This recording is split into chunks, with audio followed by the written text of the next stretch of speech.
ನಮಸ್ತೆ students. Previous ಕ್ಲಾಸ್ನಲ್ಲಿ ನಾವು profit percent, loss percent, so ಇವನ್ನೆಲ್ಲ ಕಲ್ತಿದ್ದೀವಿ ರೀ. ನೆಕ್ಸ್ಟ್ ಇವತ್ತು today we are going to learn about the tax. So tax means sale tax, value added tax, goods and service tax, ಈ ಥರ taxes ಇರ್ತಾರೆ. So what is the sale tax or tax? The amount charged by the government on the sale of an item is called sales tax. Government ಏನದ ಒಂದಿಷ್ಟು goods ಮೇಲೆ charge ಮಾಡ್ತದೆ. So ಆ ಅಮೌಂಟನ್ನು ನಾವೇನಂತ ಕರಿತೀವಿ? ಟ್ಯಾಕ್ಸ್ ಅಂತ ಕರಿತೀವಿ, ಸೇಲ್ ಟ್ಯಾಕ್ಸ್. ಸೊ ಅದನ್ನ ಹೆಂಗೆ ಬರಿತೀರಿ? The amount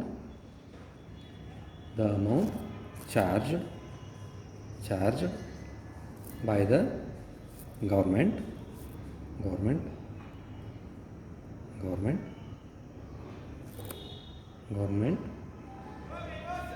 on the sale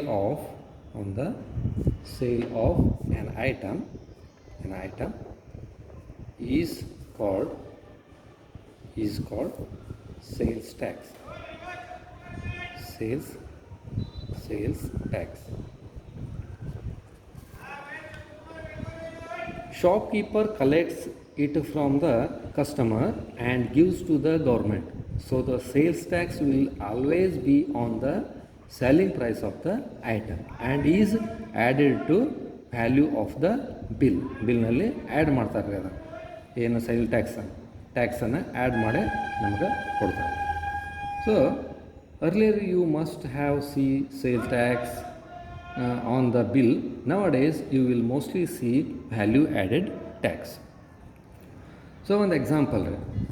so value added ಟ್ಯಾಕ್ಸನ್ನು ಹೇಗೆ ನಾವು ಅದನ್ನು ಬಿಲ್ನಲ್ಲಿ ಆ್ಯಡ್ ಮಾಡ್ತೀವಿ ಅನ್ನೋದನ್ನು ಒಂದು ಎಕ್ಸಾಂಪಲ್ ನೋಡಿದರೆ ಗೊತ್ತಾಗುತ್ತೆ.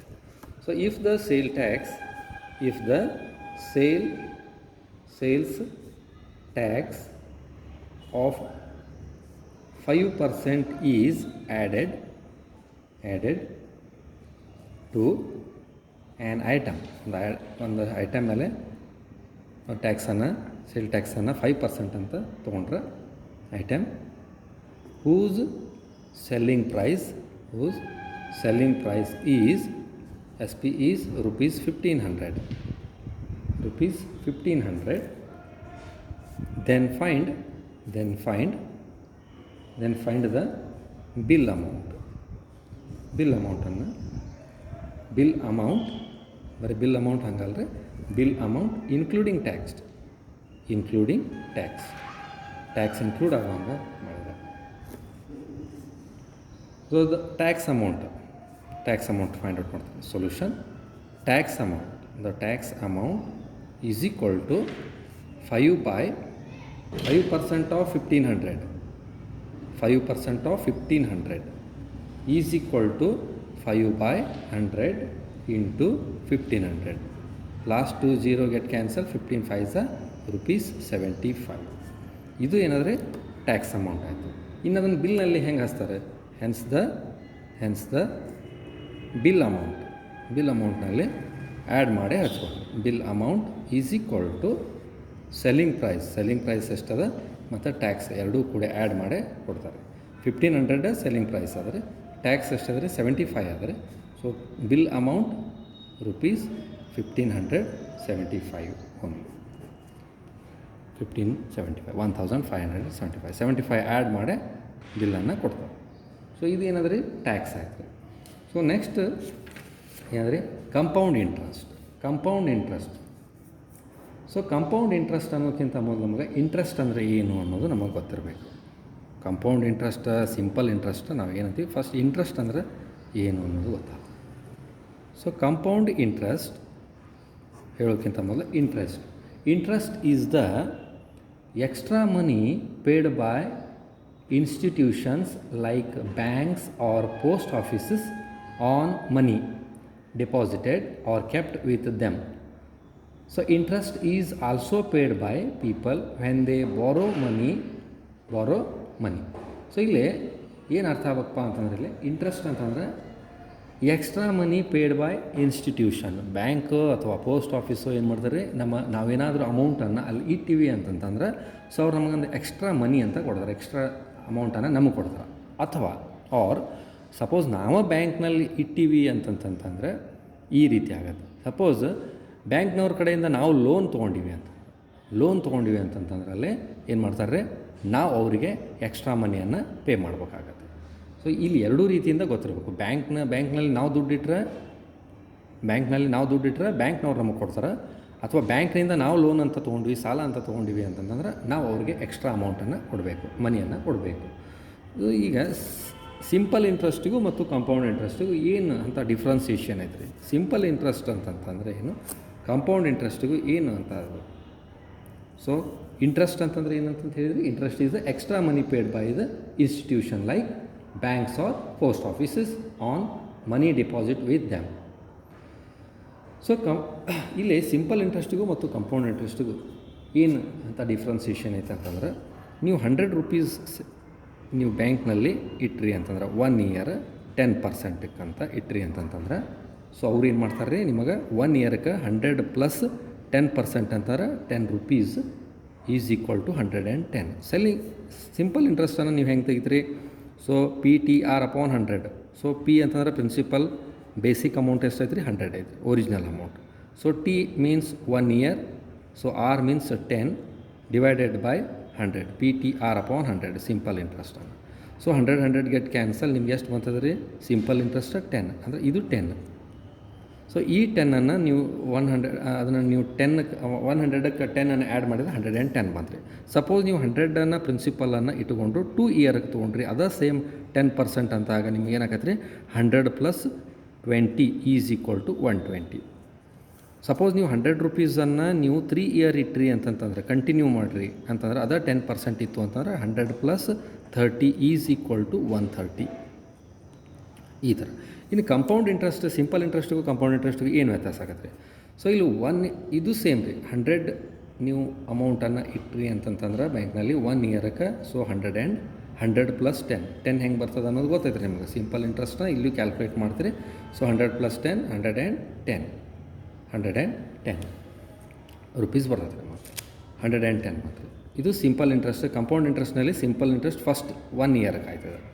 ಸೊ ಸೆಕೆಂಡ್ ಇಯರ್ಗೆ ಏನಾಗತ್ತೆ ರೀ, ಇಲ್ಲಿ 100 ರಿಪೀಟ್ ಆಗಂಗಿಲ್ಲ, ಇಲ್ಲಿ 110 ಬರ್ತೈತೆ ರೀ. ನಿಮ್ದೇನು ಸಿಂಪಲ್ ಇಂಟ್ರೆಸ್ಟನ್ನು ನೀವು 1 ಇಯರ್ ಆಫ್ಟರ್ ದ 1 ಇಯರ್ ನೀವೇನು 110 ಇರುತ್ತೆ, 110 ಇಯರ್ಗೆ 1 ಇಯರ್ ನೆಕ್ಸ್ಟ್ ಸೆಕೆಂಡ್ ಇಯರ್ಗೆ ಏನಾಗತ್ತೆ ರೀ, ಇದ್ರದ್ದು ಏನಾಗತ್ತೆ ರೀ ಇಲ್ಲ ಅಂದ್ರೆ 110 ಪ್ಲಸ್ 10. ಸೊ ಏನು ಸಿಂಪಲ್ ಇಂಟ್ರೆಸ್ಟ್ ಆಕತ್ತೆ ರೀ 11 ಆಕತ್ತೆ, ಅಂದ್ರೆ 121. ಇಲ್ಲಿ 120 ಆಗಿತ್ತು 2 ಇಯರ್ಗೆ, ಇಲ್ಲಿ 2 ಇಯರ್ ಕಂಪೌಂಡ್ ಇಂಟ್ರೆಸ್ಟ್ ಎಷ್ಟು ಆಕತ್ತೆ ರೀ, 121 ಆಕತ್ತೆ.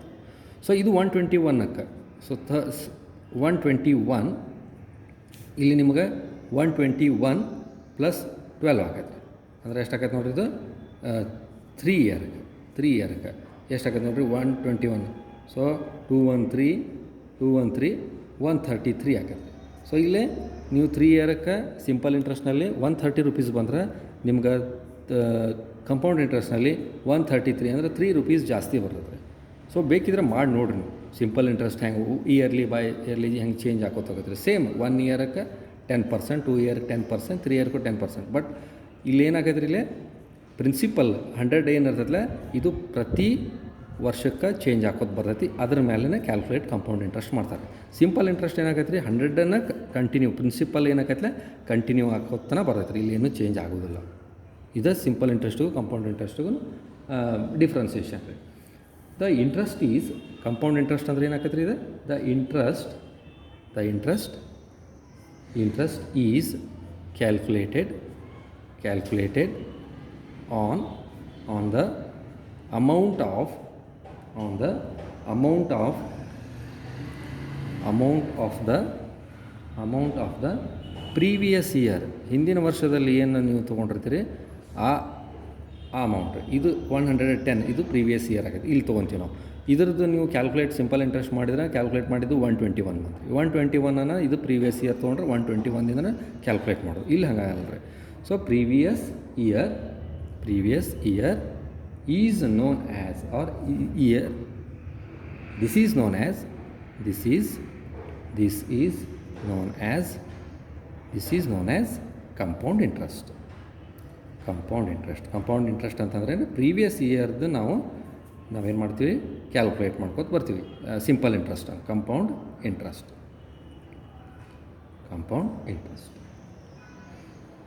ಸೊ ಫಾರ್ಮುಲಾ ಏನು ಬರ್ತದೆ ರೀ? So compound interest is equal to amount minus principal ಅಂತ ಬರ್ತದೆ. ಸೊ ನಾವು ಫಸ್ಟಿಗೆ ಅಮೌಂಟನ್ನು ಫೈಂಡ್ ಔಟ್ ಮಾಡ್ಬೇಕು ರೀ. ಅಮೌಂಟದ್ದು ಫಾರ್ಮುಲಾ ಏನಾಗಿದೆ ರೀ? Principal into 1 plus R means rate of interest by 100 whole raise to n. So ಇಲ್ಲಿ ಪಿ ಅಂತಂದರೆ ಏನಾಗ್ತದೆ ರೀ? ಪ್ರಿನ್ಸಿಪಲ್, ಅಸಲು, original value, original amount. So A means amount.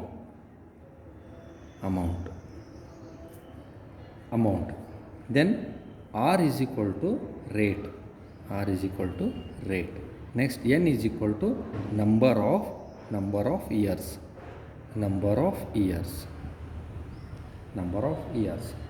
So compound interest ಬರಬೇಕು ಅಂತಂದರೆ ಏನು ಮಾಡ್ಬೇಕು ರೀ?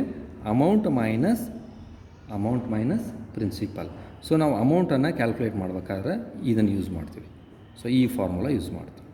ಅಮೌಂಟನ್ನು, ಇನ್ನು ಕಂಪೌಂಡ್ ಇಂಟ್ರೆಸ್ಟನ್ನು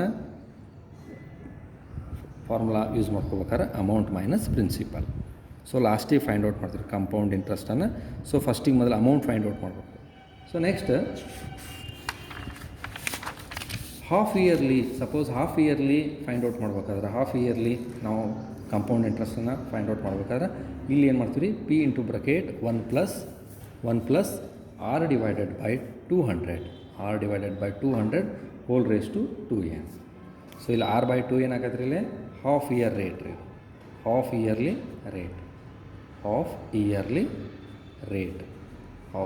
ರೇಟ್. ದೆನ್ ಇಲ್ಲಿ 2n is equal to number of half years. So ಒಂದು ಎಕ್ಸಾಂಪಲನ್ನು ಸಾಲ್ವ್ ಮಾಡ್ತೀವಿ ಕಂಪೌಂಡ್ ಇಂಟ್ರೆಸ್ಟ್ ಮೇಲೆ. Find compound interest on rupees 12,600 for 2 years at 10% per annum compound annually. ಏನಂತ ಹೇಳಿ ಕಂಪೌಂಡ್ ಇಂಟ್ರೆಸ್ಟನ್ನು ಫೈಂಡ್ ಔಟ್ ಮಾಡಿರಿ. 12,600 ಪ್ರಿನ್ಸಿಪಲ್ ಐತ್ರಿ. Year ಅಂತ ಕೊಟ್ಟಾರ 2 years ಅಂತ. 10% ರೇಟ್ ಆಫ್ ಇಂಟ್ರೆಸ್ಟ್ 10% ಐತ್ರಿ. ಅದನ್ನು ನೀವು ಕಂಪೌಂಡ್ ಇಂಟ್ರೆಸ್ಟನ್ನು ಫೈಂಡ್ ಔಟ್ ಮಾಡಿರಿ. ಸೊಲ್ಯೂಷನ್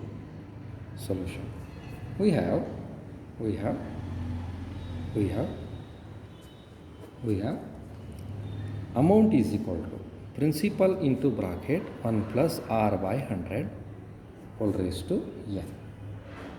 Principal ಅಂತಂದರೆ ಎಷ್ಟೈತ್ರಿ ವ್ಯಾಲ್ಯೂ? rupees 12,600 ಐತ್ರಿ. ಸೊ ನೆಕ್ಸ್ಟ್ ಇಯರ್ ಎಷ್ಟೈತ್ರಿ? Number of years 2 years. So time ಎಷ್ಟು ರೇಟ್ ಆಫ್ ಇಂಟ್ರೆಸ್ಟ್ ಎಷ್ಟೈತ್ರಿ? R is equal to 10%. ವ್ಯಾಲ್ಯೂವನ್ನು ಫಿಲಪ್ ಮಾಡಿರಿ. P 12,600 into the bracket 1 plus R means 10% divided by 100 whole raised to 2. 12,600. So 1 0, last 0 get cancel. 1 plus 1 by 10 whole raised to 2. 12,600. So ಏನು ಬರ್ತದೆ ರೀ? 10 1 10, 10 plus 1 11 by 10 whole raised to 2. 12,600 into 11 by 10 into 11 by 10 2 times. So last 2 0 get cancelled. So 126 into 11 into 11 121. We get the answer rupees 15,246. ಈ compound interest find out ಮಾಡಿ ಬರ್ತಾರೆ. Compound interest is equal to amount minus principal. So amount ನೀವು already find out ಮಾಡಿದ್ರಿ. ಈಗ 15,246 minus principal is 12,600. So you will get the answer rupees 2646. Subtract ಮಾಡಿದ್ರೆ 2,646 rupees compound interest ಆಗುತ್ತೆ. So ಇದು. So next one compound interest applications ಅದಾವೆ. So applications of compound interest, application of compound interest. So ಈಗ ಎಲ್ಲಿ use ಮಾಡ್ತಾರೆ ಅಂತಂದ್ರೆ ಅದ first one, increase or decrease in population. So applications of compound interest formula ಅಂತಲೂ ಅಂತಾರೆ. Compound interest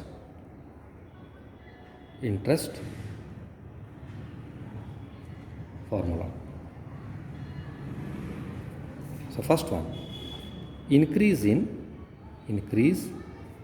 or decrease, increase ಆಗಿರ್ಬೋದು, decrease in population increase decrease ಬೇಕಾದ್ರೆ ಬರ್ತದೆ. population. Second one, the growth of a bacteria, the growth of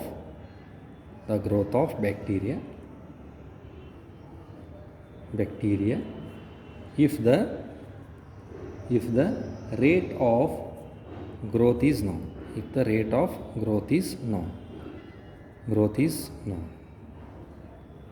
ಅಂದರೆ ಏನ್ರಿ ಅಂತಂದ್ರೆ ಬ್ಯಾಕ್ಟೀರಿಯಾಗಳ ಬೆಳವಣಿಗೆಯ ವೇಗ ತಿಳಿದಿದ್ರೆ ಅವುಗಳ ಬೆಳವಣಿಗೆ ನಾವು ಇಲ್ಲಿ ಕಂಪೌಂಡ್ ಇಂಟ್ರೆಸ್ಟ್ನಲ್ಲಿ ಕಂಡುಹಿಡಿದಿರ್ಬೋದು. ಬ್ಯಾಕ್ಟೀರಿಯಾ ಬೆಳವಣಿಗೆ ವೇಗ ತಿಳ್ಕೊಂಡಿದ್ವಿ ಅಂತಂದ್ರೆ ಸೊ ನಾವು ಅದನ್ನು ಕಂಪೌಂಡ್ ಇಂಟ್ರೆಸ್ಟಲ್ಲಿ ಫೈಂಡ್ ಔಟ್ ಮಾಡಿ ಬರ್ತದೆ. ಥರ್ಡ್ ಒನ್ ಏನಂತಾರೆ, the value of N item if its price increase or decreases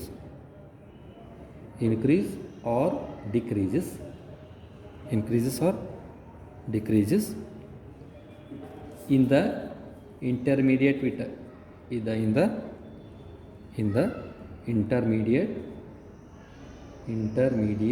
years.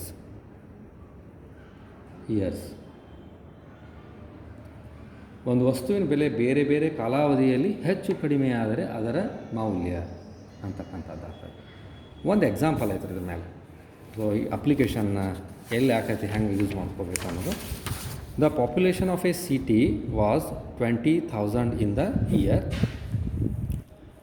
Population of a city was 20,000 in the year 1997ದಾಗ 20,000 ಪಾಪ್ಯುಲೇಷನ್ ಇತ್ತು. It increase at the rate of 5% increase at the rate of 5% per annum ಒಂದು ವರ್ಷಕ್ಕೆ 5% ಅದಂಗೆ increase ಆದ್ರೆ find the population at end of the ಇಯರ್ದ ಎಂಡಿಗೆ ಎಷ್ಟು ಆಕೈತಿ ಅಂತ ಕೇಳಿದ್ರೆ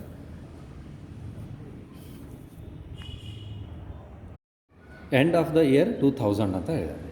2000 ಇಶ್ವಿಗೆ ಎಷ್ಟು ಪಾಪ್ಯುಲೇಷನ್ ಆಗಿರ್ತದೆ ಅನ್ನೋದನ್ನು ಫೈಂಡ್ ಮಾಡ್ರೆ at the end of the year 2000. So solution ಹೆಂಗೆ ಫೈಂಡ್ ಔಟ್ ಮಾಡ್ತಾರೆ? Population at the end of 2000 is equal to compound interest is equal to P into bracket 1 plus R by 100 whole raised to N. So ಇಲ್ಲಿ P ಏನಂದ್ರೆ principal ಎಷ್ಟೈತ್ರಿ ಇಲ್ಲಿ? P is equal to 20,000 ಐತ್ರಿ ಇಲ್ಲಿ 20,000. So R so number so time so number of years 3 ಐತ್ರಿ ಇಲ್ಲಿ. R ಏನದ ರೀ ಆರ್ ಈಸ್ ಈಕ್ವಲ್ ಟು ಇಲ್ಲಿ ಅಪ್ಲಿಕೇಶನ್ ಐತ್ರಿ. ಸೊ ಆರ್ ಅಂತ ನಾವು ಹಿಂಗೆ ತೊಗೊಂಡ್ರೆ so 20,000 into the bracket 1 plus 5 by 100 whole raise to 3. So 20,000 into 5 1 5 20 1 plus 1 by 20 ಅಂದರೆ 21 by 20 ಆಗತ್ತೆ. ಕ್ರಾಸ್ ಮಲ್ಟಿಪ್ಲೈ ಮಾಡ್ತಾರೆ 20 into 1 20 plus 1 21. So 21 by 20 3 times 21 by 20 21 by 20 21 by 20 3 times. So last 3 0 cancel ಆಗ್ತಾವ್ರಿ. Last 3 0 1 2 3. So 2 1 2 10 2 1 2 5. So ಅವನ್ನೆಲ್ಲ multiply ಮಾಡಿ 2 divide ಮಾಡಿದರೆ ನಿಮ್ಗೆ ಎಷ್ಟು ಬರ್ತಾರೆ ಆನ್ಸರ್? 23,152.5 ಅಂತ ಬರ್ತದೆ ರೀ. ಅಪ್ರಾಕ್ಸಿಮೇಟ್ಲಿ ಎಷ್ಟು ಬರ್ತೈತೆ ರೀ? ಎಸ್ಟಿಮೇಟ್ ಮಾಡಿರ್ತೀರಿ ಅಥವಾ ಅಪ್ರಾಕ್ಸಿಮೇಟ್ ಎಷ್ಟು ವ್ಯಾಲ್ಯೂ ಬರುತ್ತೆ ರೀ?